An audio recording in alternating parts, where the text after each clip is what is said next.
Thank you for coming. Those of you who are new to the IWP community, the Institute of World Politics is a graduate school of national security and statecraft. We regularly hold events such as these. So thank you again for coming, and just briefly introduce our panelists as well as the topics, and then I'll let them do the talking. So starting off from left to right, we have Mr. Haykaram Nahapetyan. He is a journalist as well as an analyst and a scholar. He's a recent graduate of Fletcher at Tufts University. His research interest mostly deals with the Caucasus, particularly Armenian-Turkish relations. Next we have Mr. Mehmet Yuksel. He is the representative of People's Democratic Party to the United States. It's one of the main Kurdish parties in the Republic of Turkey. And finally we have Mr. Zendy Zemenides. He is the executive director of the Hellenic American Leadership Council, and he's got many years of experience on Capitol Hill working with legislative leaders and everything that goes with that. So I'm very excited to have all three of them here. They all bring a wealth of information, very unique perspectives as well, and I personally am very excited to see and hear what each of them have to say. Without much ado, Mr. Haykaram Nahapetyan.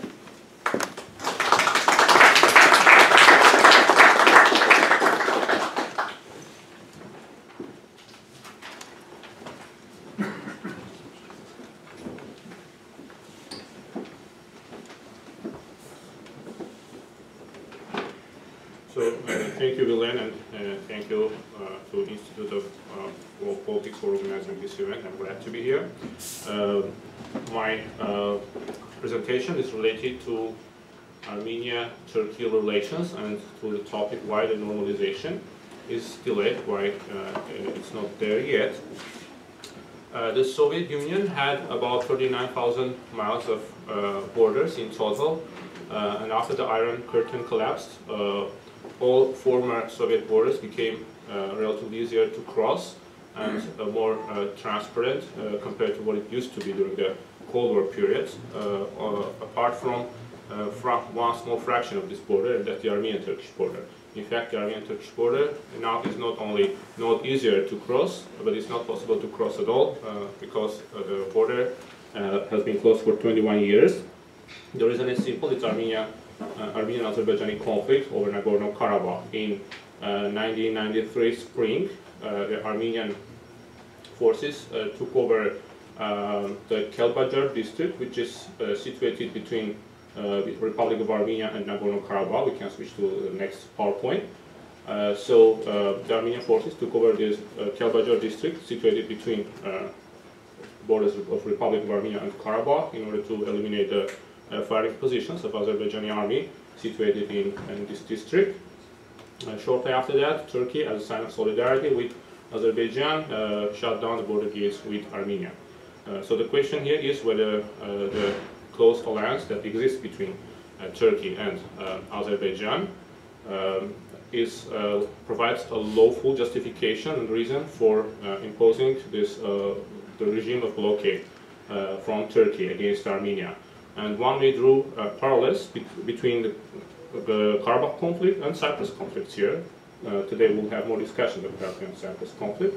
And the two conflicts are different and similar at the same time in variety of senses, but there is one particular situation where one may see that conflicts may be called as identical. That's what I would formulate as 2+1 model. So we have two countries that share ethnic bounds and are close allies. In case of Karabakh conflict, it's Turkey and Azerbaijan. In case of Cyprus conflict, it's apparently Greece and the Republic of Cyprus. And there is a third party which is in conflict. In case of Karabakh, it's Armenia, and in case of Cyprus, it's apparently Turkey. However, Greece, the official Athens, did not shut down its border with Turkey and did not freeze its relations with Turkey because of Cyprus conflict. The embassies in Ankara and in Athens continue to function. So this the conflict in Cyprus, the military operation took place in 1974, as we know, but this is a precedent which may kind of indicate that close alliance does not necessarily mean that blockade is a justifiable mean. One may also indicate that during even the worst period of Cuban Missile Crisis in 1962, the government of the United States did not impose blockade against Cuba, but just a military quarantine. The civilian ships were still able to reach the island.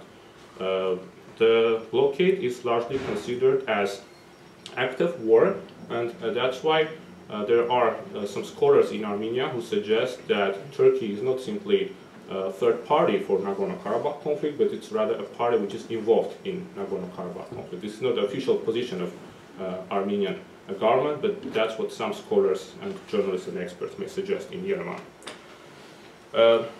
Shortly after the border was closed, the United States government and also the European Union made several attempts to facilitate reconciliation between Armenia and Turkey, and the most prominent and recent one is the protocol process.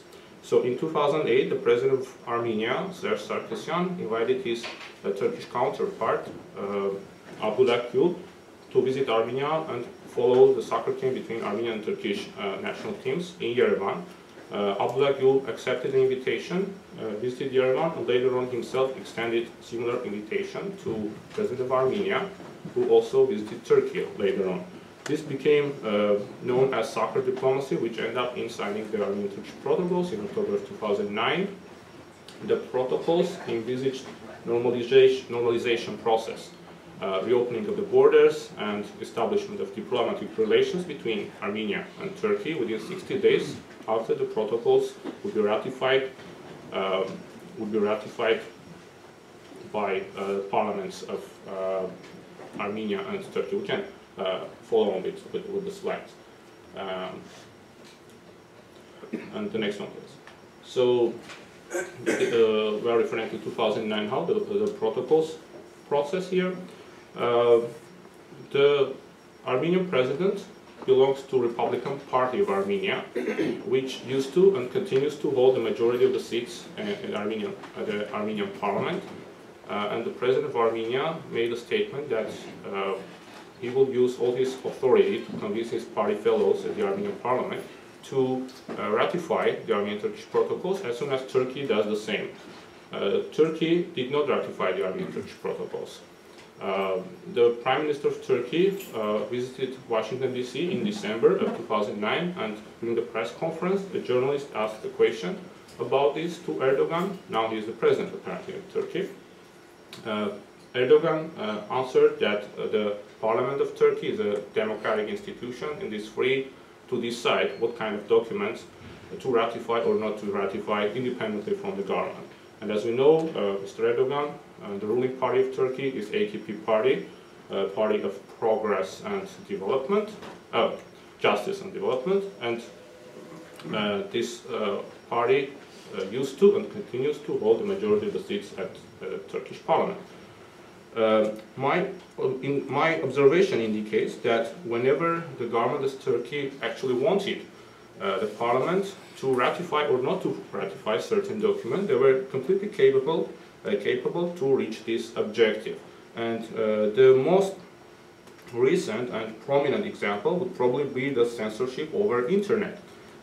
On February 5th of this year, the Turkish parliament adopted a law allowing the government to shut down any website they would like within 4 hours without seeking for court's decision. And there are many other also examples that indicate that whenever needed, the government of Turkey and the parliament of Turkey were capable to act in a highly synchronized way.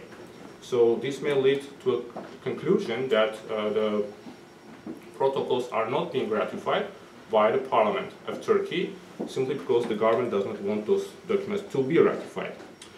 A few years before the protocol started, in April of 2005, Turkish Prime Minister, then the Prime Minister, Erdogan, wrote a letter to Armenia's then President of Armenia, Robert Koçaryan, suggesting to study together our common history.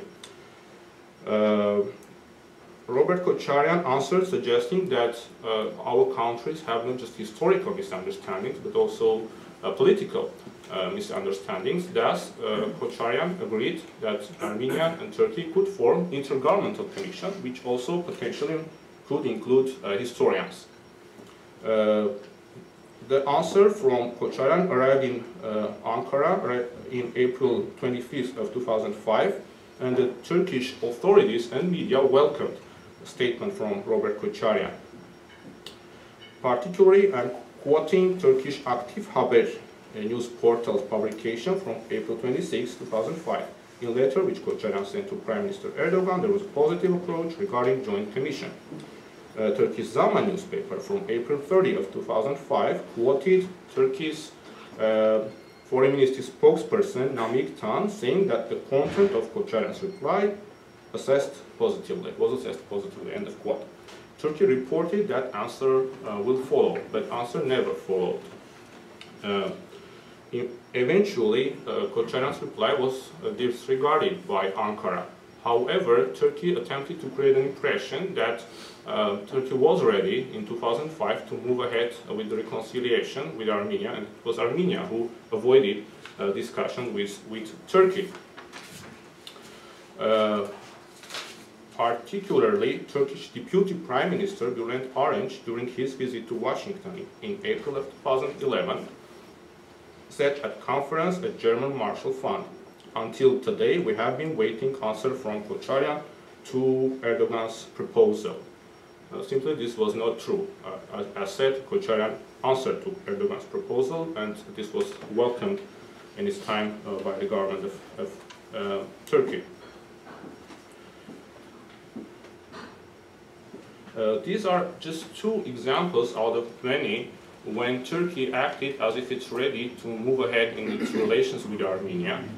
But as soon as the process would start moving and rapprochement could potentially become possible, that's when you would see the Turkish authorities kind of stepping out from this process. At the same time, Turkish officials, including the President of Turkey, made several statements that in order to facilitate the reconciliation with the Armenians, they are ready to discuss openly history, our common history. But if you really scrutinize what was following those type of statements, one may notice that Turkey, in fact, was not ready to discuss Armenian genocide topic not only with the Armenian historians, but also with the international ones. Now we're getting to the international, non-Armenian ones. On October 19th of 2006, the Kurdish inhabitants of village of Kuru, which is in Nusaybin district, not far from Mardin town in southwest of Turkey, were digging graves for a relative. Were digging graves for a relative to be buried in when they found a cave of approximately 200 skeletons. The pictures, and now we can see the picture, okay. So the pictures of skeletons appeared in Turkish leftist, also in Kurdish and Assyrian media outlets, in Turkey as well as in Europe. Thus, it became available to also European scholars and society. The scholar from Sweden, David Gaunt, who is a professor at Södertörn University, volunteered to study the grave. He arrived in March of 2007 to Turkey and saw a very much different picture from what he saw back in 2006. And now we can switch and see. So the pile was gone, and all was left were some remnants, some skeletons. While working on this presentation, I was in touch with Mr. David Gaunt, and literally an hour ago I got a video message from him, good timing, and now we can follow, if computer will allow us to do that, the video message from David Gaunt related to what he saw when he arrived in Turkey.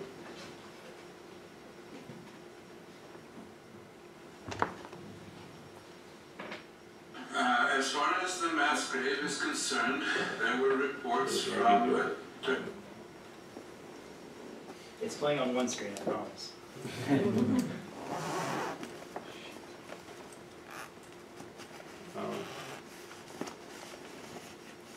Well, we won't see his video, but maybe we can hear the audio, because I think that conveys the message. Kurdish newspaper called Gündem that a grave had been found in a village not so far from Nusaybin. I suggested that the grave possibly was people from 1915, could be Armenians, could be Assyrians, from this or that place that I knew about from research on my book. Halachoglu challenged this immediately and said that it wasn't true at all. This went back and forth for quite a while, and after some time I decided to challenge him back and say, well, why don't we go to the grave and see what is going on? But when I got to the grave, I think it was the 24th of April, 2007, all of the bones had been removed that we were to see. All of the pictures that reporters had published in the newspapers I had memorized in my head to see if it had been manipulated, but I didn't really need them since there was nothing left. I jumped down in this grave with great trepidation, but Halachoglu and many others jumped down with ease, so they'd been in there a long time before. Okay, so we can get back to the PowerPoint, please. Later on, Halachoglu, who by the way is the chairman, was the chairman of Turkish Historical Society, made a statement that some water currents might have swept away the pile of skeletons, and also later on he made a statement that the remnants of the skeletons belonged to all the Romans. So this technically, not to Armenians or Assyrians, so this technically means that the pile of skeletons was there for about 2,000 years, because that's when the Roman Empire existed. But as soon as a European scholar volunteered to come to Turkey and take a look and make a research on this, that's when the water currents all of a sudden appeared and swept away the pile. Another suggestion for international joint research came from London. In April of 2005, the Turkish Parliament demanded from United Kingdom Parliament to apologize for Blue Book. So what Blue Book means, it was written back in 1915 by two British politicians and scholars, Arnold Toynbee and James Bryce, and it was related to Armenian genocide, practically to treatment of Armenian people in Ottoman Empire. So the Turkish Parliament, in its 2005 letter, allegedly said that the book was fake, the facts were actually falsified, and so this is why all 550 members of Turkish Meclis Parliament who signed this letter demanded the United Kingdom to apologize. The United Kingdom did not apologize. Actually, 33 members of British Parliament, led by Lord Avebury, who was the chairman of the Human Rights Commission in British Parliament, replied and suggested that Turkish parliamentarians and British parliamentarians might conduct a joint research on Blue Book. Out of 550 parliamentarians who signed the original letter, no one got back to Lord Avebury. By the way, the Blue Book, which now exists in Turkish, by 2005, when the letter was signed, did not exist in Turkish. It was published in Turkish later in 2005, which may technically lead to an assumption that those 550 parliamentarians who signed this letter most likely were not aware of the content of the book. In 2009, after the book was published in Turkish language in the United Kingdom, the publisher Aras Sarafyan, who is the chairman of Gomidas Institute in Great Britain, and Lord Avebury arrived in Turkey, in Ankara, and tried to disseminate 550 copies of this book in Turkish Parliament. However, they were not allowed to do so. When the van, which was carrying the books, tried to cross the gates of Turkish Parliament, this was prevented and the van was forced to turn back. The copies of the book were returned. Turkish publisher and human rights activist Ragip Zarakolu said, the way, quote, "the way parents do not allow their children to read things that may be dangerous for their development. Similarly, the parliamentarians were forced to stay away from unnecessary reading. So again, how much do all these facts fit in Ankara's official statement that they are ready to discuss the history of the Armenian genocide with Armenian or international scholars? Due to time constraints, I will stop bringing examples, although they exist, more examples.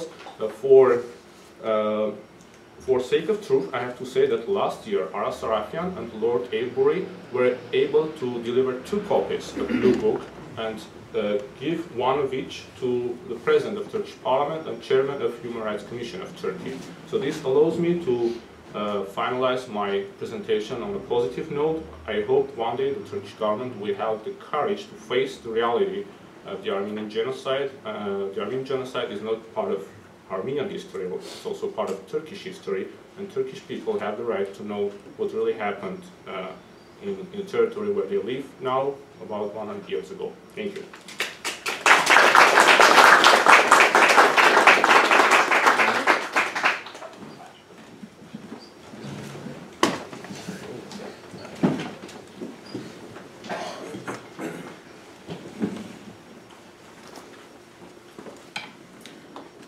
First of all, I will thank the Institute for inviting me to discuss Turkish foreign policy, which is not easy to discuss because it's changing daily by the actual government.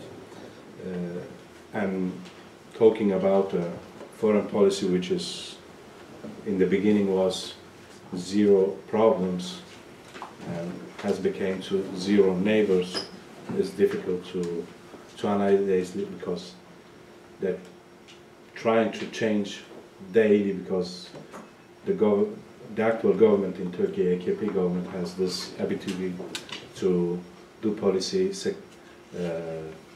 when they feel they can do everything, so they're able to change it daily and hourly. And we have the examples also just yesterday when President Erdogan met President Putin and there was completely changing policy with alliance and a lot of things. So when we talk about the Turkish foreign policy against Syria and Iraq, especially with the Kurds in Iraq and Syria, we have such a situation that with AKP something has changed in the last 10 years, especially with the relation with the Kurds in Iraq. But after 2009 and 10, the situation has changed for AKP because AKP has mostly taken the old traditional states policy as their policy against the Kurds and against also the other minorities inside in Turkey. So that means that we are not facing an AKP government which was 4 years ago or 10 years ago, because in the beginning the hope of a lot of people inside in Turkey that AKP will quite do differently because they have suffered from that regime for longer times. But unfortunately we came to the point that we have a quite AKP government which is continuing with the state's policy which has oppressed the Kurds insidely and trying to eliminate the rights of the Kurds outside of Turkey. So that means that especially we see in Syria the policy AKP has taken against the Kurds. First of all, in the beginning was trying to exclude the Kurdish minorities from the opposition, and after that trying also to eliminate the component of Kurds who have established a safe zone inside in Syria, which with some kind of different supports of ISIS, not openly but in different way, so trying to catch out the Kurds from their own territory, especially beginning from the Kobani, but the objectives is not only Kobani but also Afrin and Kamishlo, step by step, and supporting ISIS directly with this policy. So seeing this vision and the other part, when we look also in Kurdistan of Iraq and relation with Iraq, the main thing was that, okay, AKP, at least zero problem, zero neighbors, but they have at least one neighbor, Kurds of Iraq, because the relation between Kurdistan of Iraq and AKP government was quite good until ISIS took over Mosul. And that brings that the Kurds in Iraq, they were looking Turkey and asking them help to support them against ISIS, but unfortunately they saw that Turkey turn away and say, we're not going to help you. And until when they saw the Kurds was capable to stay against ISIS and is trying to change in some kind of way their policy. So in this context, when we look, only one thing has not changed in Turkish foreign policy is that the AKP has taken a policy that they was trying to be more influentially on the Muslim-Sunni world, which with the Muslim brothers they was projecting to be such a power which have influence from Syria to Egypt. But when Morsi fails, so they took the position against also Sisi and his government, and in the same times in Syria they're still trying to support Muslim Brothers, but Muslim Brothers, they didn't have powers on the ground, and which they are not being influential in that area. And in the same times they are supporting Turkish minorities in Syria, but which alone by themselves they are not able to defend themselves or be able to work on the ground. With this kind of policy, which based on Muslim Brothers and Sunni words, it's making more difficultly for AKP to manage the relation with the Western world, but also in the same times with the minorities and more democratic groups in Middle East. And this is how it's complicated more their relation with the central Baghdad government, and in the same times with the Kurds and with the Assyrians and with all the other components, even with the Turkmens in Iraq at the same times, because that vision they have to only accept Sunni Muslims in the power is complicating more the relation with all of the other groups. But we know also that the character of the AKP government is not only in the way that they're saying yes or no. They're saying yes, but they're doing no. So the relation, especially with all of these minority groups, is such of in middle. We can never trust what the government is going to say. Especially we saw more clearly in the Kobani event when Turkish Prime Minister was coming out and saying we will never allow Kobani to fall. But we know that Turkey was taking time to convince the United States to wait a little bit, and after the Kobani will fail, so they will begin to say, we was trying to help, but they was not able to defend themselves. And after the declaration, also especially from the Prime Minister, Erdogan was on that line, that Kobani will fail, and this is the situation, how when you don't want to work with the opposition in this or that way. So we have a quite complicated governmental situation which is not easy to predict what they will do. But we know that also the AKP government has their Western relation has worsened in the last, especially in the last years, and especially also insidely there's huge of opposition against their policy, international policy, but also internal policy. So they're trying to get more space, and where they have learned in the last 10 years that this is not problem of AKP, but I think this problem, little bit problem of Western world. I can give something and I can take something from them. So that means I can negotiate the situation in my own way. okay, if I have to have international support, I have to do some steps in Cyprus issue, I will do some steps, but I will not do the right steps which will conclude the situation and go to a solution.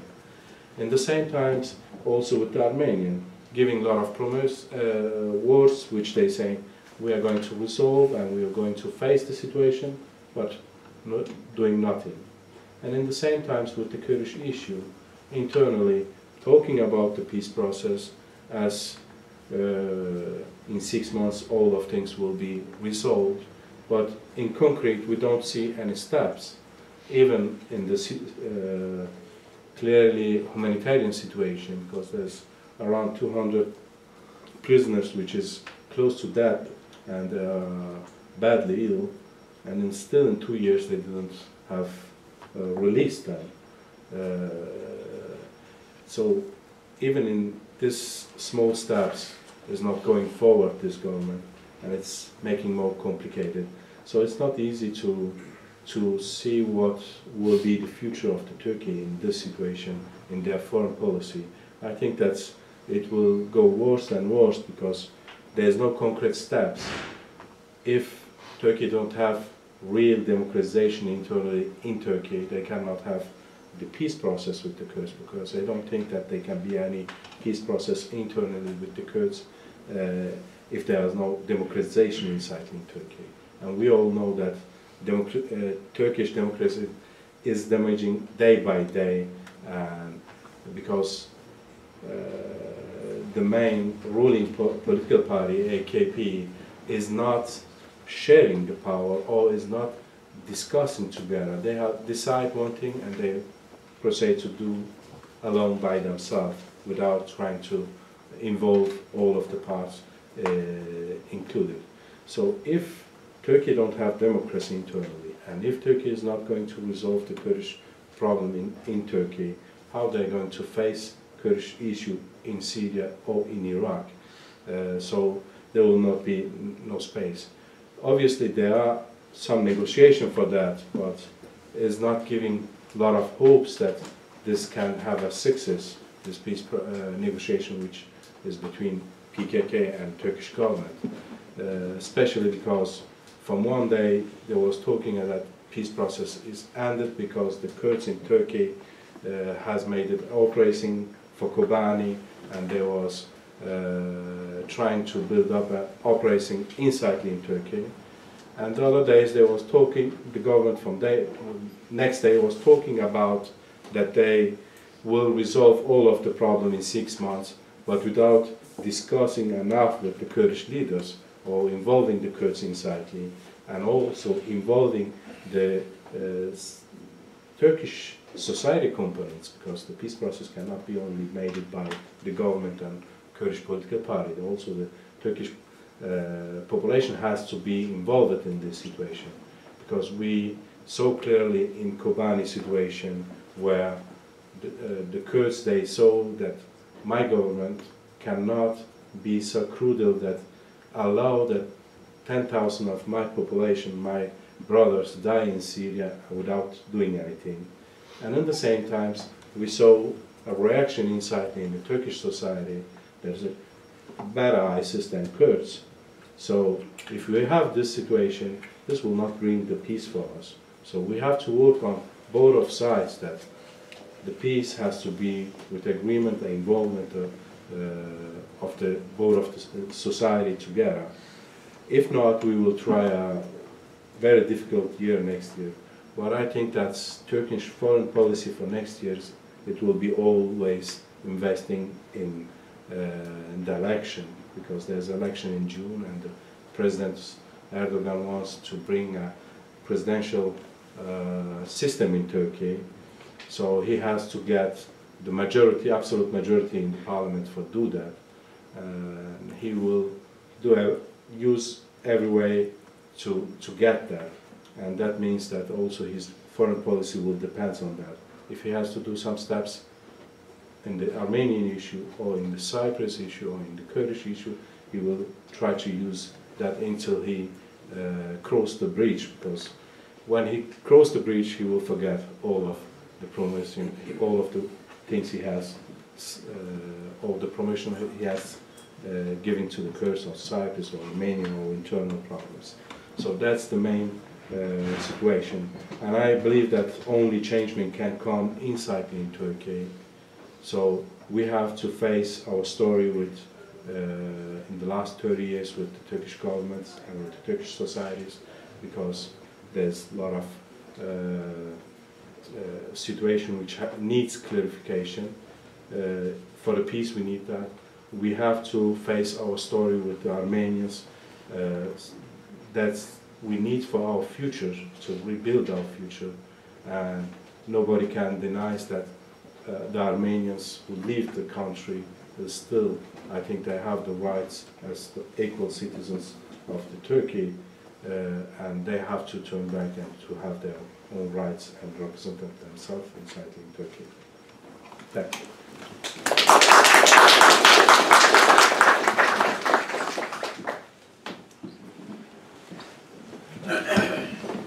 Thanks to the organizers and to my fellow speakers, and thanks to everyone for coming out here. One clarification: you don't have to worry about progress or concessions that Erdogan is making on Cyprus between now and the election, because he's taking the situation backwards. So, but today, we all saw the newspapers, and there was reference to it, the great agreement between Putin and Erdogan. And probably should be the picture of 2014, the most fitting picture of 2014. The two greatest perpetrators of kind of a fraud. You know, there was a reset in Russian relations. There was never a reset, no matter how deep into Putin's soul President Bush looked into, no matter how well Vice President Biden and Secretary Clinton got along with Putin. And in terms of now President Erdogan and Prime Minister Davutoglu, previously Prime Minister and Foreign Minister, the zero problems, which was particularly celebrated in this town. Nobody can tell me when there were zero problems. There were never zero problems.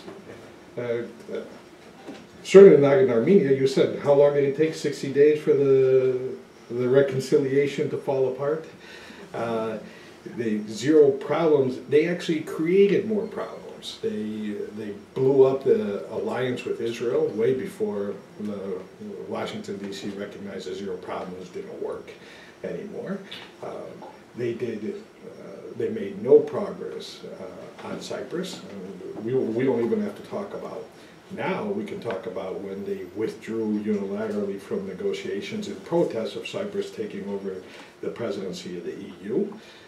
We can talk about violations of Greek airspace, and when they were pressured by the U.S. government to do less violations of Greek airspace, they violated Greek territorial waters. So zero problems never really existed. Which brings us to Cyprus.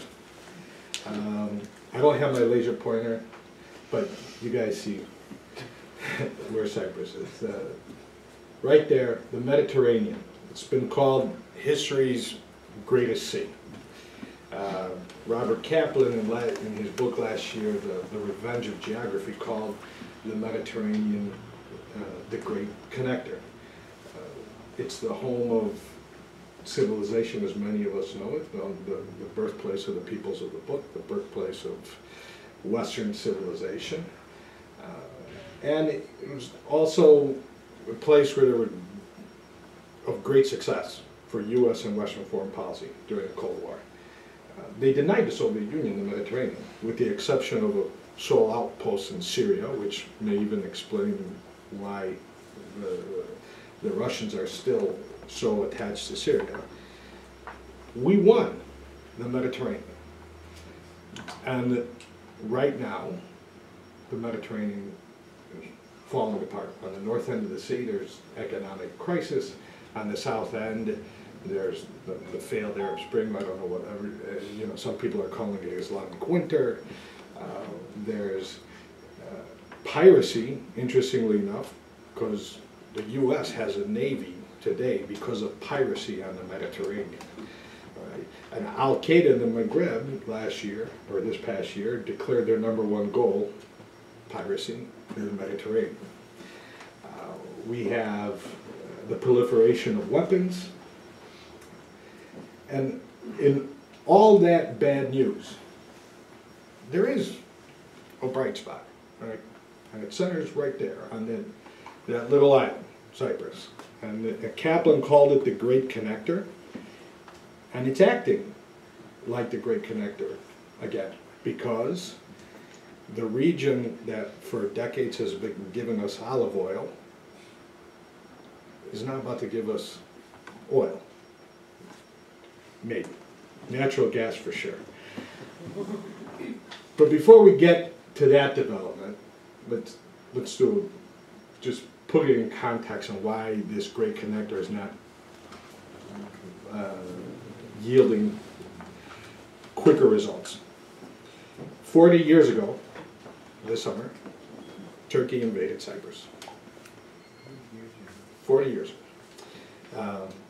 And that's why the Putin, by the way, the Putin-Erdogan picture is so fitting, because if you take Putin's comments about Ukraine, take out the specific references to Russia and Ukraine, and plugged in Turkey and Cyprus, it's the exact same rhetoric. We're going to protect Russian speakers. These people want to be free, blah, blah, blah, blah, blah. And I bring up the 40 years because Putin has definitely paid attention that Ecevit and Chiller and Erdogan and everybody else have gotten away with what they've done for 40 years. He's following the same strategy. Okay, you know, I might get some sanctions. Turkey got an arms embargo, but I can wait it through. He thinks there's going to be no consequence on Ukraine, no matter what he does, because there has been no consequence in Cyprus. Next slide.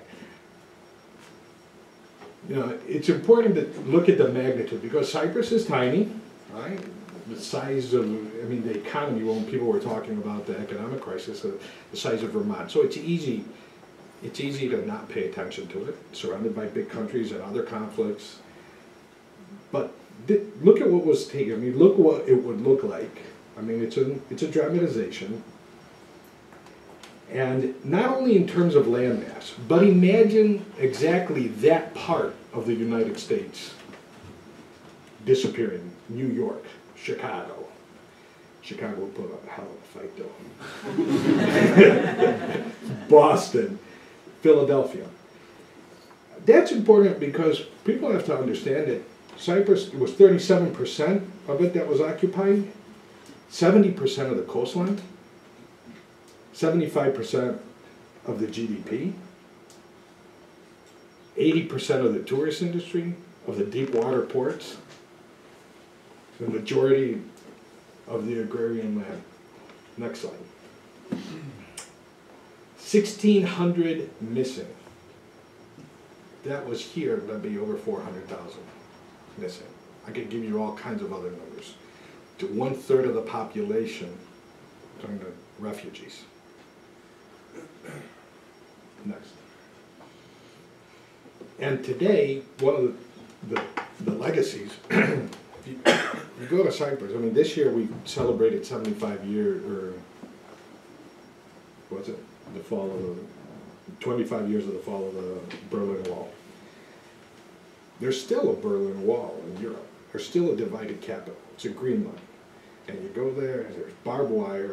This, as I mentioned, just 2 years ago, this country was held the presidency of the European Union, and its capital is divided. And there are 40,000 troops. At one point, there were more Turkish troops occupying Cyprus than there were U.S. troops in Afghanistan. 40,000. If that was translated in an occupation in the U.S., that would be 11 million troops occupying the U.S. I'll leave, if people have specific questions on the history of the Cyprus problem, I'll leave it through Q&A because I want to get to more recent developments, because I do think there is an opportunity to break through. There is an opportunity for progress and for that Mediterranean to become the great connector. And since I talked about the Berlin Wall, let's go back to World War II, and how did World War II end? Germany defeated, but immediately the European countries figuring out how to tie themselves to Germany and how to keep the peace. And in 1950, in May 1950, as Europe was recovering from the devastation of the World War, the French Foreign Minister, Robert Schuman, he declared an aim to make war not only unthinkable, but materially impossible. And that's how we got the beginning of the European Union. It was a European coal and steel community. Yeah, energy, coal and steel. Almost exactly 64 years later, almost to the date, the foreign minister of the Republic of Cyprus, Ioannis Kassoulidis, had an address at the Chicago Council on Global Affairs, and he said, natural gas in the Mediterranean can be the coal and steel of the 21st century. And in many ways, it has been working. It has made relationships better. Israel and Cyprus, roughly the same age, Israel a little older, not historically the closest of nations. Now they're the best of friends. And it's not only because of the gas, there's shared values and their shared challenges, but as we see next week, at the beginning of next week, the energy ministers of Israel, of Cyprus, and Greece are going to make a pitch to the European Union to fund a pipeline that goes from Israel to Cyprus to Greece to carry natural gas to Europe. Again, tying back to Putin to try to decrease Europe's reliance on Russian gas. Cyprus, Greece, and Egypt, less than a month ago, signed an agreement for energy cooperation. Go to the next.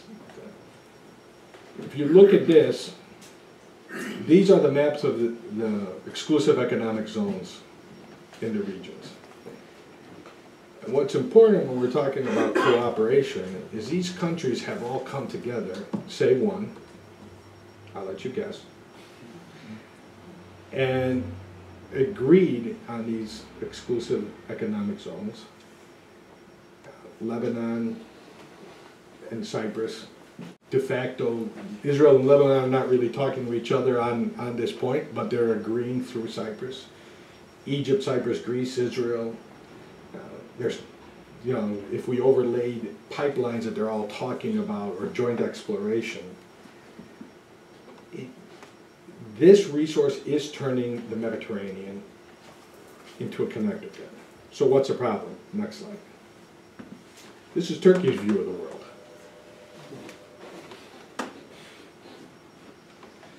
By the way, the previous slide was also, go back to the previous slide, is not only what the countries in the region have agreed to, but that's what the UN Convention on the Law of the Sea provides for. There's international law, there's a spirit of cooperation, and then there's what's mine is mine and what's yours is mine as well. There are some huge, Israel is already in the Tamar gas field and the Leviathan confirmed huge deposits. Actually has started developing, at least Tamar. Cyprus has developed or has confirmed the Aphrodite gas field. ENI, go on the next one. You'll see these are in this Cyprus exclusive economic zone. You have Noble Energy working already. ENI is presently drilling. We should know, late this year, early next year, the results of that. Total next winter is going to start drilling, and they're actually going to start drilling for oil. And that, what a game changer that could be if natural gas, which best case scenario is going to be monetized at 2020 or going into the market. If you're getting oil, and a seismic survey recently said where Total is drilling there may be 3 billion barrels of oil. Now, we're not talking about a Persian Gulf or a Caspian Sea here, but we're also talking about small economies. And at the very least, Cyprus, Israel, Greece can become energy independent. They can help other countries in the region. Israel just started, opened up a pipeline to Jordan, which was going through all kinds of challenges. Egypt, which went through its own crisis by running out of natural gas that it could export, now is going to be able to get from partners in the region and is developing its own new natural gas field. This could be not only a source of prosperity, but as all these countries are proving, a way to work together. In the case of Cyprus, it's been seen as a way to perhaps a great incentive to to reunify Cyprus. But last month, out of the blue, again, going by the worldview, what's mine is mine and what yours is mine too, Turkey issued a NAV tax, a naval telex, to the navies in the region and the countries in the region, claiming parts of Cyprus as exclusive economic zone, and for the past month has sent seismic vessels and naval vessels to basically occupy part of Cyprus's exclusive economic zone. Israel has condemned it, Egypt has condemned it, even Putin condemned it.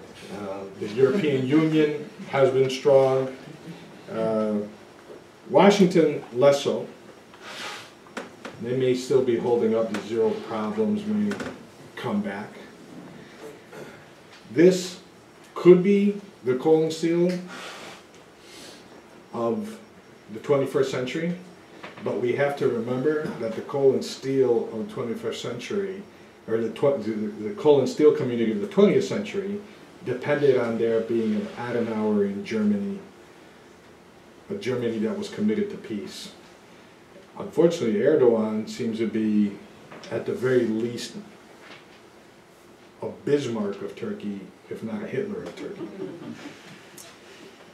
I'm going to leave more for, there's a lot of specifics, and I'm sure people will have questions, so I want to get into the technical details, but give that overview.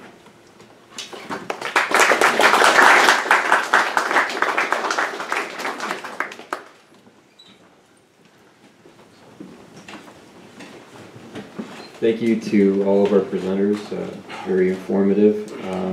One thing that I noticed for me listening to, as I mentioned, I didn't know the specifics of what the speakers were going to say, but one thing that I noticed, the pattern among all three, is the fact that not that Turkey is a bad country or that Turkey should be punished, but the positive potential that Turkey has for cooperation with all of its neighbors, the real possibility of creating a community that's modeled on the positive aspects of the European Union, not the negative aspects that we're all very well aware of in recent years. And I think, as our second speaker, as Mehmet mentioned, it will take quite a bit for Turkey to overcome its internal challenges. It will take time. I leave hope that it will occur sooner rather than later. But if and when it does, there's definitely a lot of ground for Turkey to partner up with Caucasian countries, because with a closed border with Armenia, as much as it can try to have relations with its close ally Azerbaijan, geographically it just makes it difficult. It can have better relations with Cyprus and restore its relations with Israel. And obviously the Kurdish issue, which is not going to go away anytime soon. Kurds make up a large percentage of Turkey's citizens.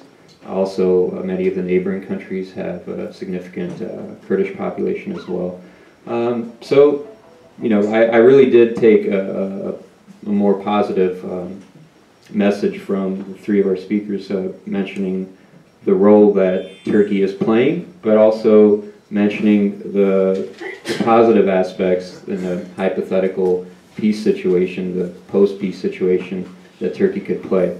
So I think that's good. Obviously, on a personal, level, I think that with the current government, it's probably not going to occur. Talk is cheap. As Mehmet mentioned, actions are more important. So they can say whatever they want, but at the end of the day, it's what they do. So who knows? But ultimately, it's up to the Turkish people to decide what type of government they have and what type of foreign policy they want that government to implement. So we can only hope. But as for next year as well, I am pessimistic because the elections will be a major factor for Erdogan. And as any leader, he wants to come across as assertive. So it's that's realpolitik. Anyway, now Q&A time. We've got ample time, about 25 minutes. So I want to have a nice discussion for our panelists. They're all ready to go. Please state your name, your affiliation, and let's have them be questions, not so much comments. But if you must, then please keep it short. And without further ado, questions? Yes, sir. So my name is Tyler Deflock. I'm an intern with the Institute of World Politics. So recently, multiple news outlets and activists have reported that ISIL have attacked Kurdish forces around the city of Kobani from inside Turkey. If ISIL continues to attack from within Turkish borders, I would love to hear the panel's opinion. Do you think this will eventually prompt Turkey to respond militarily against ISIL within its borders, despite the strategic assistance that this may give the Peshmerga? Who are you directing that question? Just to anyone who would like to answer. All right. Mehmet, you probably want to take that? That's fine. You can come up here, you can, whatever. Maybe better for you, if everyone can hear. Can everyone hear him? It's clear that ISIS has attacked from Turkish border because blinded vehicle has passed the Turkish border and exploded on the border in Kobani, and there was fight on the border. But the problem is that we as HDP, a lot of times we talk with the government that's indicated where ISIS was based because they have different camps inside in Turkey, and they have a lot of links inside in Turkey. But the government has always refused the situation, and this is showing that the government doesn't have intention to have any fights with the ISIS, and it's better to have somebody else to do the dirty work for them and attacking the Kurds.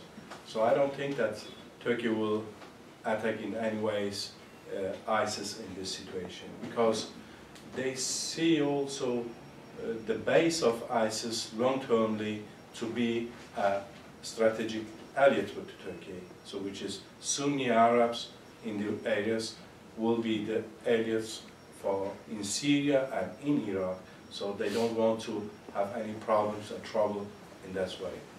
And specifically in the last attack which has been done Saturday, the problem is that you're saying, okay, that can be that it was out of your control, or some army groups was trying to make you in trouble because they don't like you to the government. But you have to make some of search and bring them to the tribunal, and you need to do something. But they are not doing anything against this situation, only refusing that it has happened. And controversially, they're saying PYD and YPG especially, the armed groups has taken over, they run to the Turkey and they invade Turkey. So it's quite strange. Maybe it's more probably that Turkey in some kind of way will attack YPG than ISIS.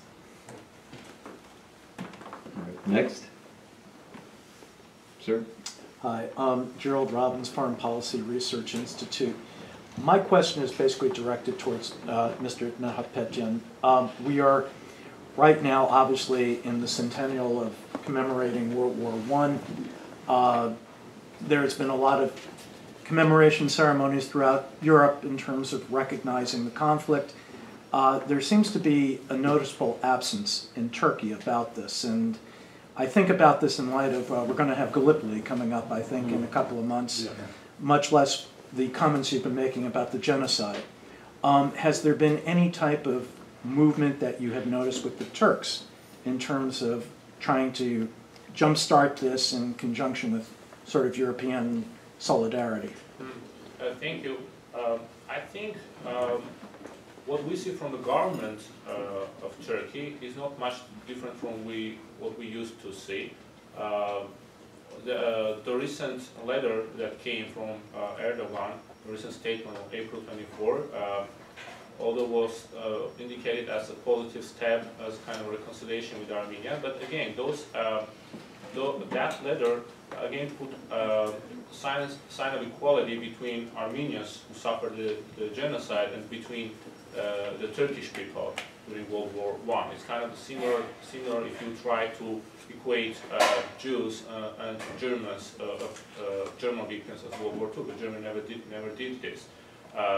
What I would expect from the government of Turkey is again this kind of mixed messages, as if they are kind of ready to talk. So that's why there should be no more international kind of recognitions maybe of the Armenian genocide. But then as soon as the April 24 will pass and 2015 will pass, I don't expect much breakthrough, much roadmap from the government. But here is here's what makes me kind of happy, if I may say, in this situation. The intellectuals of Turkey are acting more actively, are doing these commemorations. The Kurdish party has been involved in a more active way, and this is a positive sign. More people in Turkey learn truth about the Armenian genocide, and I think, although Turkey claims that recognition of the Armenian genocide by any international institution, whether it's Congress here or European Parliament or elsewhere, they refer to it as a non-constructive, something that may kind of halt Armenian-Turkish reconciliation, may damage the reconciliation. However, if you follow the track of past decade, it's conversely the opposite. When, as I said, Erdogan wrote this letter to Koçaryan in 2005, suggesting that we may start something together. So 2005, 5 countries recognized the Armenian genocide. 2005, 2004, 2003, this was a very active period of recognitions. So it's actually the opposite. Whenever there is a recognition, people started reading more about the Armenian genocide in Turkey. People start Googling what the Armenian genocide was.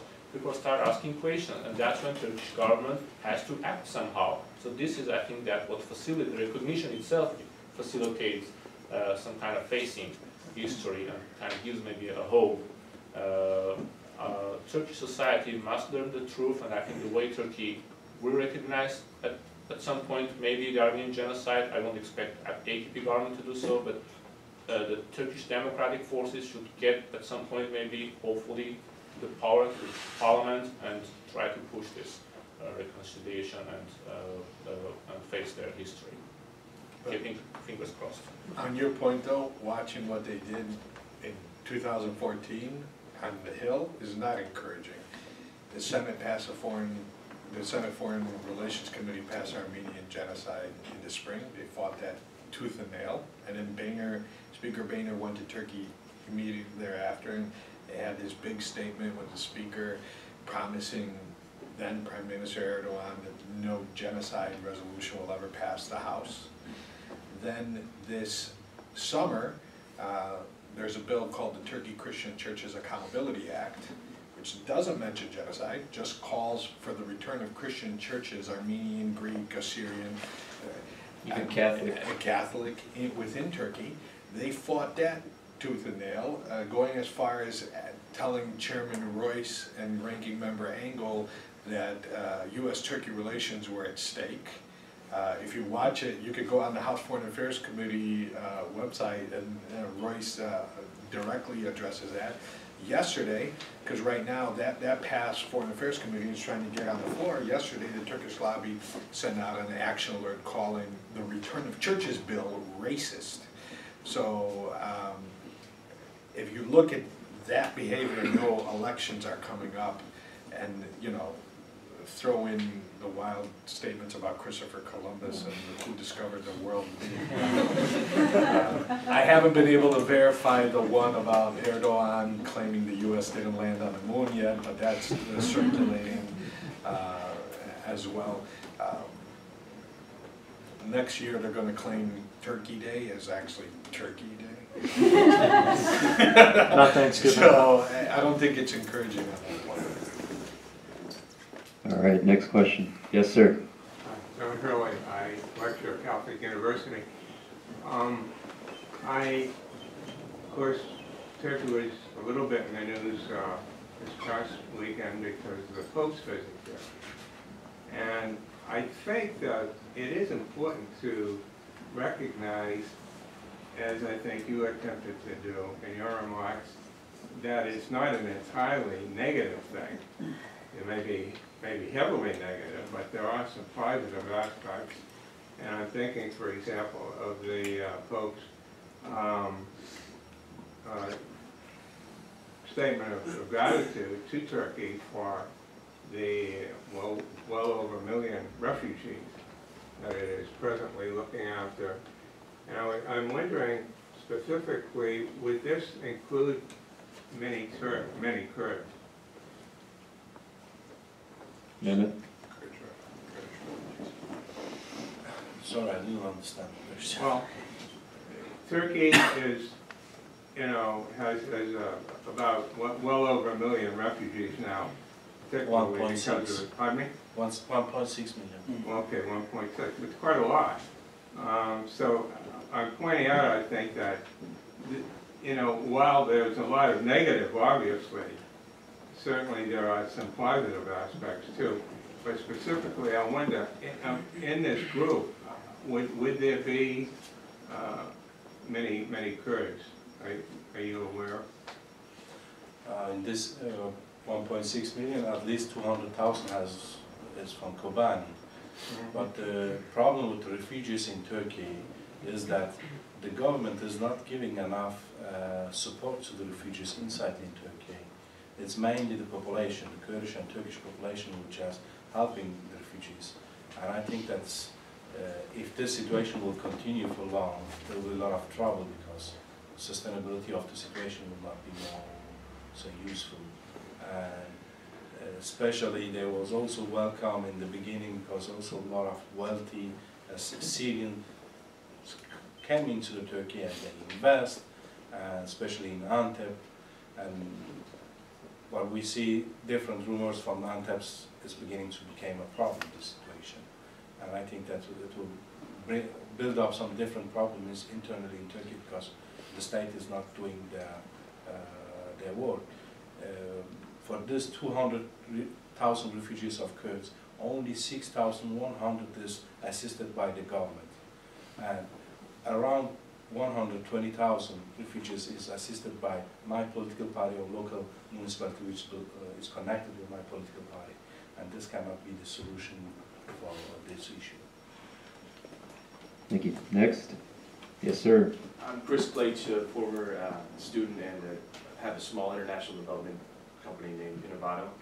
My question is kind of a very general question about the state of affairs between the U.S. and Turkey, and given the president's kind of recent and I guess ongoing consolidation of power in the media and economy and foreign policy, and the U.S.'s attempts to engage the president and former prime minister, what do you see as a better strategy for engaging and influencing Turkey's policies and across the board, whether it's economic or it's dealing with its neighbors, and given that they've sort of, the U.S. seems in a nutshell kind of stuck their head in the sand and not really addressed some of the actions that Turkey has taken? Well, one good development that came yesterday had to do with the Kurds of Iraq, was make the Kurds of Iraq less reliant on Turkey by moving Maliki out and getting reconciliation between Baghdad and Iraqi Kurdistan. But it's tough, and I feel sorry for the president, but a lot of the mess with Turkey is his own making. But they don't have a lot of options. And frankly, with the good, I disagree. I think everything is bad in Turkey, but they need Turkey. What were they going to do? Not have the refugees? The Kurds there would have been a civil war, and if they let Kobani get slaughtered, you'll see what happened. I mean, what was interesting about the Pope's visit there is that Turkey was going out and saying, it's great to have a leader of another faith come to Turkey. Well, you actually have a leader of another faith who lives in Turkey. You actually have multiple leaders of other faiths that live in Turkey. The leader of the second biggest Christian church, who the Pope visited with, the Patriarchate, lives in Turkey, has no legal status, doesn't own any property, actually is treated like a municipal employee of Istanbul.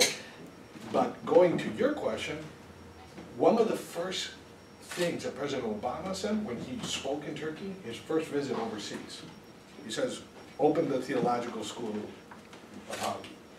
There have been, and we've detailed that, 10 years of just, yes, we're going to do it, going to your point about the words, we're going to do it, we're going to do it. Several people in our community have gotten literally calls from the State Department. It's going to happen next week. It's going to happen in a month. Actually, this Christmas will be exactly 1,000 days since President Obama and then Prime Minister Erdogan stood side by side at a security conference in Korea and said, you know, President Obama says, I'm glad to hear you're opening up Halki. 1,000 days later, nothing. In terms of Cyprus-Israel, the U.S. had put a lot of pressure on Prime Minister Netanyahu to say, I'm sorry for the 4/11 incident. Right? I think against the Prime Minister's better judgment, but for the sake of greater, he did it. And then Erdogan moved the goalposts. In Cyprus right now, right now as we speak, and the UN, this is supposedly a UN initiative, but it's really coming from the State Department. Turkey sent in warships, cause a crisis, and the UN and the US are suggesting to the Republic of Cyprus, de-escalate the crisis by giving them something they want. So until, you know, and maybe it won't be possible as long as there's the ISIS situation. Maybe it's not possible for the U.S. to be honest with Turkey. But in the case of, for example, gas in the Mediterranean, they have to tell Turkey, you know what, the boat's leaving without you. We're going to back the Israel-Greece, or Israel-Cyprus-Greece pipeline. Or we're going to do a liquefied natural gas facility, or, which would enrage Erdogan the most, we'll let everybody ship the gas through Egypt. I don't think the U.S. is playing any of its leverage points, and it's almost digging a hole for it. I mean, in the case of Armenia, this failure to do the reconciliation, something that nobody talks about, but 2 years ago Armenia was ready to sign an association agreement with the EU, and you know, Russia came in and said, we'll cut off your gas. So Armenia, instead of signing an association agreement with the EU, signed something else with Russia because they have this blockade to deal with. Actually, going to your point about what's really similar between Cyprus and Karabakh, no, the most similar factor is the Turkish blockade, because Turkey blockades Cyprus too. Turkey, besides being, you know, another piece of bad news nobody talks about, they have an association agreement with the EU. They want to be a member of the EU. And they insist on not recognizing a member state. They actually need Cyprus's vote to go in the EU. They've actually signed an agreement that says, we will recognize Cyprus. We will open our ports to Cyprus. We will open our airports to Cyprus. If you leave Cyprus and a half, you can't fly over Turkey, right? So, at some point, somebody's going to have to tell, you know, Turkey, there's only one NATO member that is providing support to ISIS. There's only one NATO or aspiring EU member that habitually finds itself on the list of the U.S. Commission's International Religious Freedom, worst religious rights violator. There's only one NATO member that ranks number 2 in verdicts against it, against the European Court of Human Rights. All of these are facts. But until Gezi Park last year, instead of talking about all these facts, we were talking about the made up, no problems with neighbors foreign policy. So I think it starts with honesty. I'm not advocating sanctions. There's people saying, let's kick Turkey out of NATO. I don't even think that's possible. Sanctions and all that. But I think it has to start with honesty. They're getting away. Again, Putin and Erdogan are the two most masterful politicians in global politics. You give them an inch, they'll take more, and they'll take more. So if you're not going to call them out, look what happened. Vice President Biden called them out. And it wasn't only, by the way, he was mild, because he talked about letting ISIS fighters across the border. He did not talk about the funding of al-Nusra, which Turkey did, and there was a lot of other stuff, and they made him apologize. We're not being honest. Thank you. Let me add one thing. I think that's one of the main things which US could do is delisting the PKK, which can help that internal democracy can be built up, because Turkey has begun, AKP has begun to use the terror list, or the being terrorists, against all of the opposition, and to make you understand to the Turkey that it doesn't have to be so easy to call all of the opposition to be a terrorist. Because when he was talking about the journalists in prison, they are terrorists, they are not journalists. He was talking about the children of 10 or 12 years old, they are terrorists, they are not children. So you have to make clear that you cannot use this sort of argument of terrorism against everybody. And especially if they delist the PKK, that means that Turkey has to face seriously internal problems with the Kurdish communities. If I may add something shortly. In 1940s, there was a short period when Stalin, the dictator of USSR, was actually considering attacking Turkey right after World War II. And back then, US Navy arrived, US sailors arrived in Istanbul as a sign of support that we are here with Turkey. And this ended up in signing the Truman Doctrine, as we may know. But this was a message to the Soviet Union that the United States would support Turkey in case of war. And this what saved Turkey from Soviet Union's attack. The United States was the only nuclear power back then. So during that period, Turkish people were hugging American sailors, American Navy in streets of Istanbul, kissing them, saying, "You are our sailors, and this is going to be an eternal friendship between us." A few weeks ago, American sailors got beaten in the same town, in the same city that they saved in 1940. So this is indication again that Turkey and American relations are not the same. Getting back to your question, what should the United States do? Not acting because Turkey is very important may also mean spoiling the child, kind of allowing Turkey to act in a certain way and allowing Turkey to get along with that may become what parents call spoiling the child. So I believe that, yeah, certain action at some point must be taken. By the way, with regard to European Union, I haven't heard Russia threatening to cut Armenia's gas, but I mean Armenia is, as far as I know, Armenia is still ready to pursue its deep relations also with European Union if they can find this formula. Thank you. All right. So, Ambassador, did you have a comment to make? I just wondered, Erdogan is very anxious to have a large majority for the vote. He needs the Kurdish vote for that. Would he consider doing some kind of a, maybe he has already, behind-the-scenes deal with Öcalan? Is there anything going on there? There are discussion and meetings between government and Öcalan. But the main problem is that in the at least the last months, because I don't know if the next months Erdogan will change his policy, because he's quite useful and good to do that, especially when he say it was not Colombo and it was Turks and Ottomans, which is fine, America.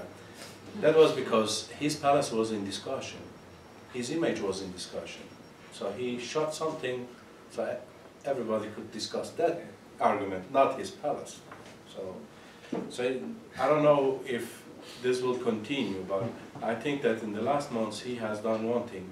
He has trying to exclude our political party to not get more than 10% because electoral threshold is 10%. And the other side, he's trying to get the ultranationalist votes. That means, so he has to be more nationalist in this situation. If he will continue on this line, I don't think that he will make any, saying anything in April about the massacre against the Armenians in Turkey. And also for peace process, there will be no steps because he cannot be ultra-nationalist and at the same time do the steps for the solution of the Kurdish issue. But what he's trying to do is keeping Kurds on the table, but at the same time keeping high tension so he can get the nationalist votes but not fighting against the Kurds. That is his main goal into the election. Thank you. Ma'am, you had a question? Yes, I'll stand up since I'm back in the corner. I'm Francesca Graham, I work for DOD. I had a question about the announcement 2 days ago between Putin and Erdogan that Putin was going to cancel the South Stream pipeline and instead build a pipeline through Turkey. In a way, it makes sense to cancel the South Stream pipeline, at least from what I'm seeing. On the one hand, you avoid at least your first entry into Europe, you avoid some of the EU regulations, you possibly gain some greater influence over the Black Sea, and you also help to reduce some of the long-term pain from some of the EU sanctions.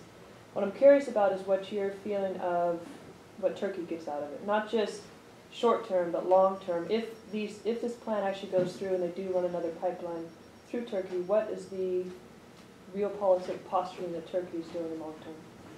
All right, if I may answer this very quickly, and I'll let you guys, if you want to do that. So, it's contrary to what mainstream media, especially in the West, has been saying about this deal. Putin actually outfoxed Brussels again because the Europeans are going to end up one way or another probably getting gas from Turkey. And now it's going to be Russian gas, not just Azerbaijani gas. So we have that. Turkey has a desire to be an energy hub. Russia is a serious player, at least the most serious player when it comes to natural gas. So on top of the energy that is already coming from Azerbaijan, the chance that some more energy might come from Iran if sanctions against Iran are dropped, if Iraq stabilizes, this is all probably going to most likely pass through Turkey because Syria is unstable. If Syria were stable, then that would be a real option. So Turkey is very close to achieving its desire to be an energy hub, east-west. Also, though, what Putin does is Turkey's relationship already with the West is very strained. He's adding to this. Erdogan's going to get more and more criticized for this decision, rightly or wrongly, regardless, he's going to get criticized for this decision. So that's one. And Turkey already is very dependent on the Russian Federation for energy. Now it's even more dependent. Turkey, after Germany, is the #2 importer of Russian natural gas.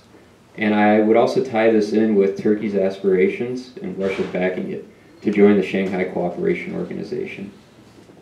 So when you look at this, not only just pure pipeline politics, but also geopolitically, Turkey is playing a very high-stakes game, and it could either win big or lose. But I think it's too early to call it. But I think on Putin's part, it was a very clever move. And let's be frank, South Stream was going to be blocked. I mean, even before the whole Ukraine crisis happened, Brussels was putting up a lot of obstacles. And then when Ukraine happened, with the Crimea's annexation by the Russians, there's no way. The U.S. was pressing Bulgaria, and we had senators visiting the Bulgarians earlier this year.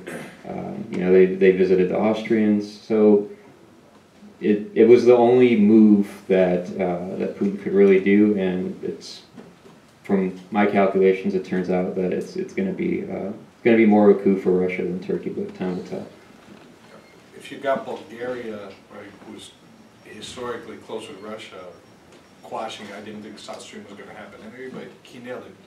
But Turkey thinks it's going to be an energy hub, and that also explains a lot of what's going on in the Mediterranean right now. And they actually, they speak out of both, they get caught contradicting themselves. You know, when they started the invasion of Cyprus's exclusive economic zone, they went in and they said, well, you know, we're doing it for, you know, Turkish Cypriots. But then Davutoglu last week says, well, it's our sea too. And clearly what you have, and you see them saying, we want the pipeline of Israeli gas and Cypriot gas and eventually Greek gas all to go through Turkey. They want everything. There's a lot of transit fees. You would see what's going on with the Trans-Adriatic, first Trans-Anatolian and then Trans-Adriatic pipelines. Turkey has a lot of money to do it, and they have also a need. They are a completely energy-dependent country. So, well, their economy is growing faster than Europe as well. I mean, that needs to be taken into account. And they have that need, and that's why you hear, right now they burn a lot of coal, which is not really sustainable for them. And that's why you hear, and eventually, this is going to probably be a problem in circles here, but you hear a lot about a nuclear industry here.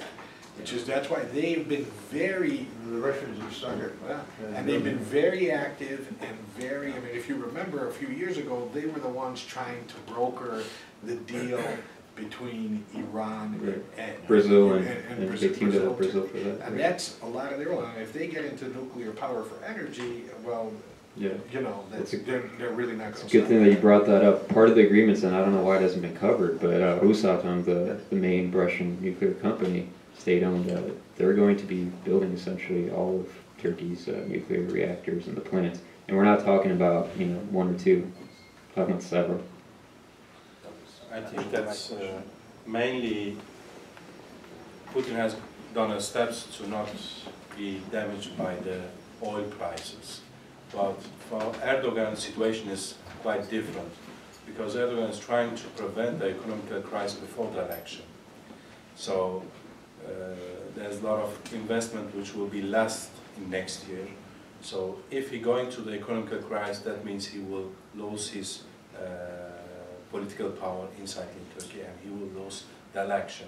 So he's trying to prevent that. He's not thinking long-termly any agreement, but trying to get some investment, cheaper gas, so he can save his situation for the election. Okay, we could probably take one, no more than two questions. Yes, sir. I'm Chris Christodoulou, undergraduate at American University. I have a question about Cyprus.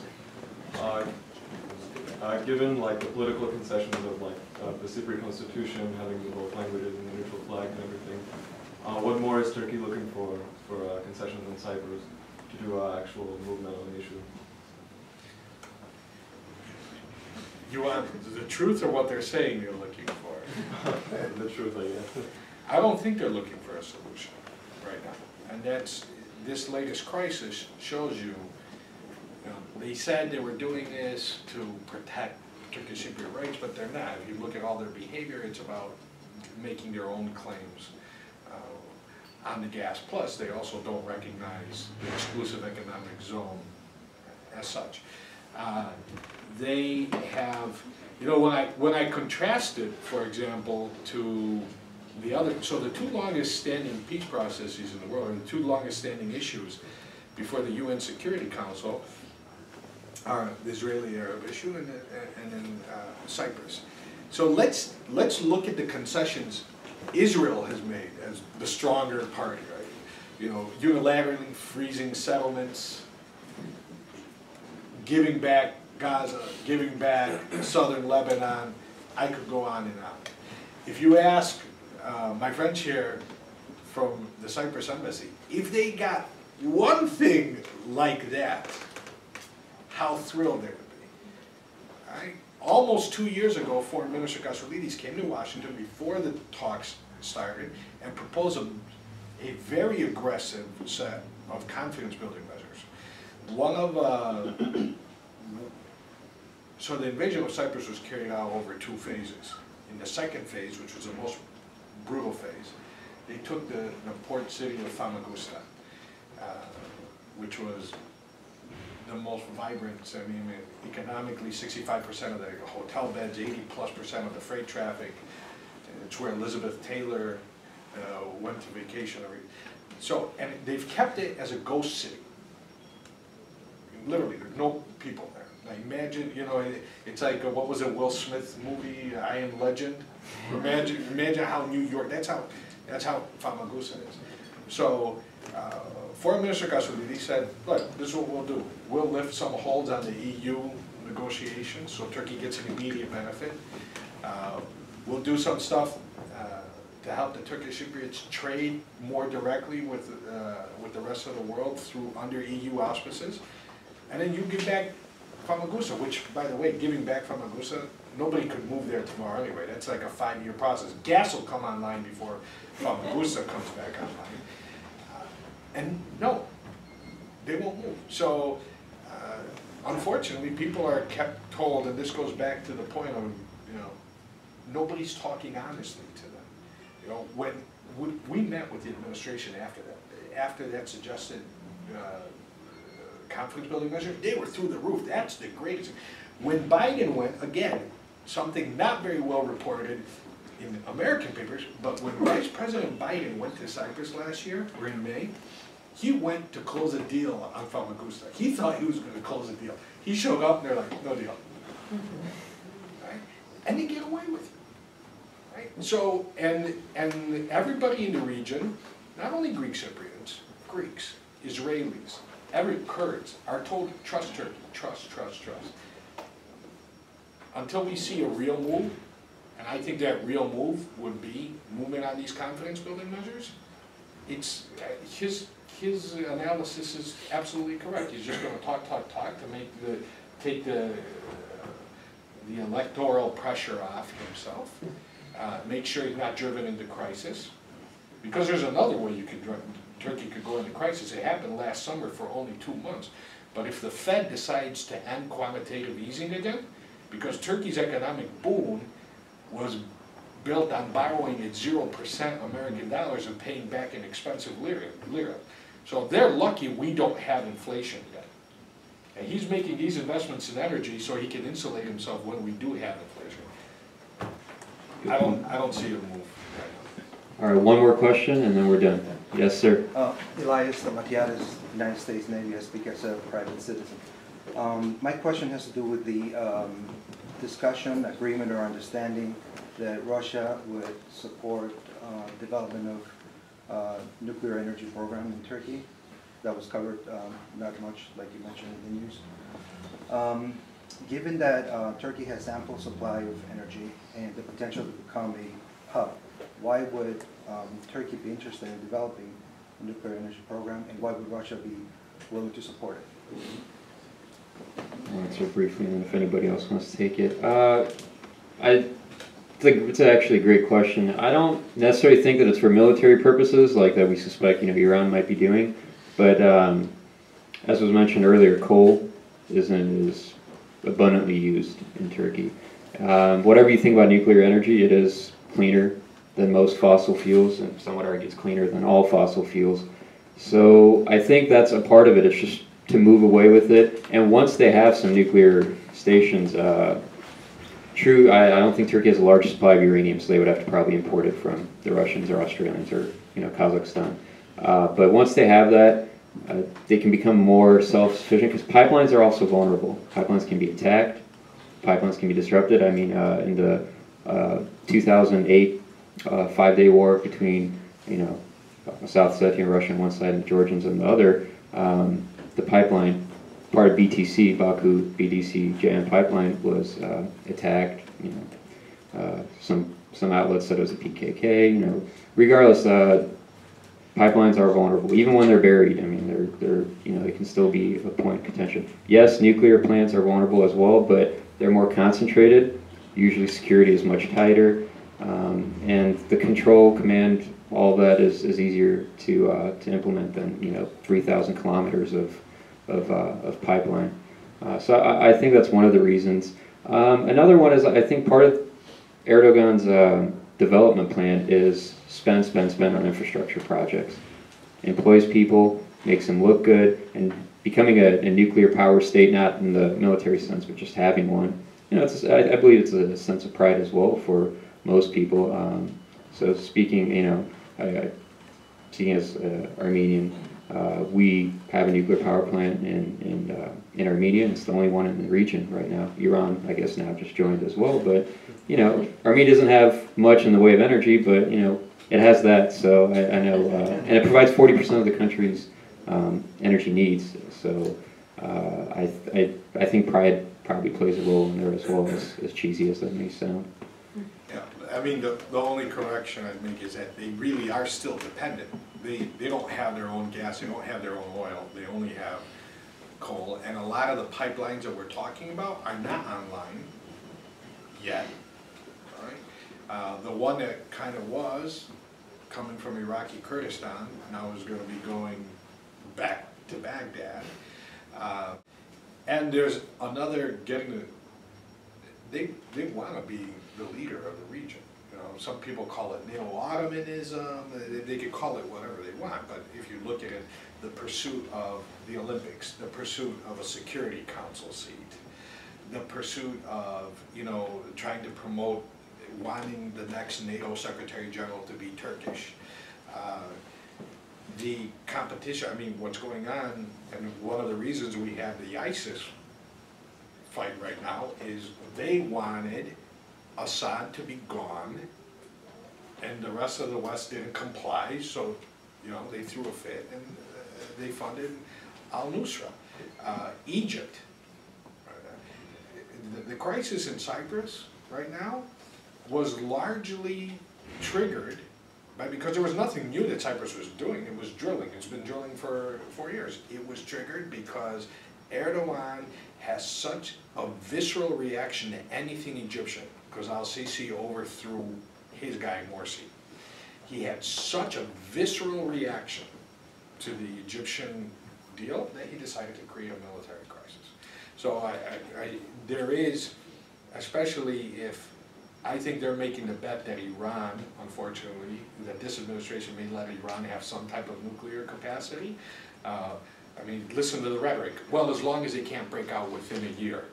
Well, if Erdogan says, well, if Iran can break out within a year, I'm going to be able to break out in a year too. So it's a regional power equation to it. If I could just ask a question of the panelists. Thank you again. One word to describe Turkey in 2015 as foreign policy. What, if you could only use one word, what would it be? And I'm putting you guys on the spot, but... Egocentric. Okay. Difficulties? Okay. Convoluted. No? Conflict of Conflict. leaders. Okay. Volatile. Volatile. Okay. On behalf of Political Developments Research Center, my think tank, I thank you all. I thank the speakers. On behalf of IWP, I thank you for hosting the event. And again, thank you for coming. Thank you for spending your time with us. And we hope you all have a safe and wonderful evening. Thank you.